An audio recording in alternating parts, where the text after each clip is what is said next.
سڵاتان لێبێت من ڕاژان ئەحمەدم چالاکوان و ئەندامانی ڕێکخراوی داکۆک ئەمڕۆ لە شاری مانچستەر لە بەرواری 25/5/2024 هەڵساوم بە بڵاوکردنەوەی ئاگاداریە کە لەلایەن ڕێکخراوەکەمان و چەندین ڕێکخراوی مافی مرۆڤ هەڵساین بە ڕێخستنی گیربوونەوەیەکی ناڕازایی دژی ناردنەوەی پەنابەران بۆ وڵاتی خۆیان یاخود بۆ وڵاتی ڕەواندا لە بەرواری 27/5/2024 لە شاری لەندەن لە بەردەم پەرلەمانی بەریتانیا بە بەشداری هەموو چنین توێژەکان کاتژمێر 2 و هیوادارین هەموو لایەک پشتگیر و پاڵپشتمان لەم گربوونەوەیەدا و هیوادارین کۆتایی بینی بۆ پلانە توندەی کە لەلایەن حکوومەتی بەریتانیا دژی پەنابەران ئەنجام دێت.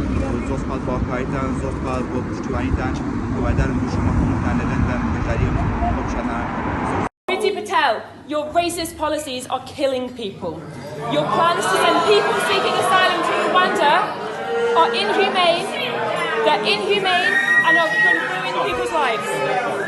Priti Patel, as a young person who wants to live in a fair and compassionate society, we are disgusted by your treatment of refugees in the UK.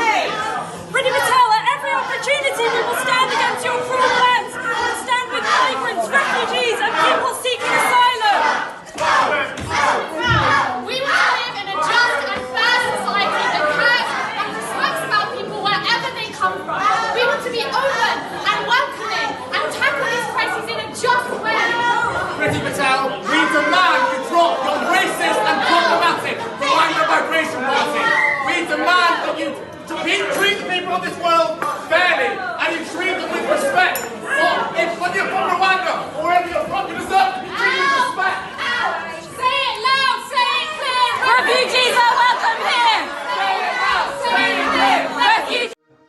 سڵاتان لێبێ هاوڕێیان، من چالاکوان و ئەندامی ڕێکخراوی داکۆک سەرهەنگ سالار ئەحمەد ئەمڕۆ لە یەکێک لە ئوتێلەکانی مانەوەی پەنابەران لە لەندەن هەستان بە دابەشکردن و بڵاوکردنەوەی ئاگاداری خۆپیشاندانی 27 مانگ ڕۆژی دووشەمە کە لەلایەن ڕێکخراوی داکۆک ڕێکخراوە دژی بە زۆر ناردنەوەی پەنابەران و ناردنی پەنابەران بۆ ڕۆندا.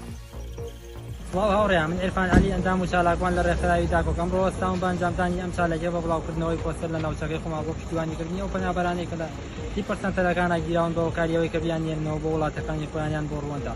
ئێمە هەستاوین بە ئەنجامدانی ڕێپێوانێک کە لە 27 مانگەکە دەکاتە ڕۆژی دووشەمە لە شاری لەندەن.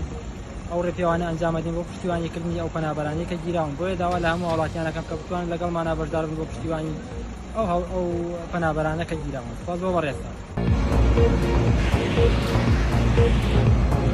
سڵاو، ئێمە وەک ئەندامانی ڕێکخراوی داکۆک هەڵساین بۆ بڵاوکردنەوەی پۆستەرەکانمان دەربارەی خۆپیشاندانیانی ڕۆژی 27 مانگ دووشەمە دەربارەی ناردنی پەنابەرانی بە زۆرە مرێڤ بۆ وڵاتی ڕواندا کە لەلایەن ڕێکخراوی داکۆک ئامادەکرا. سپاس.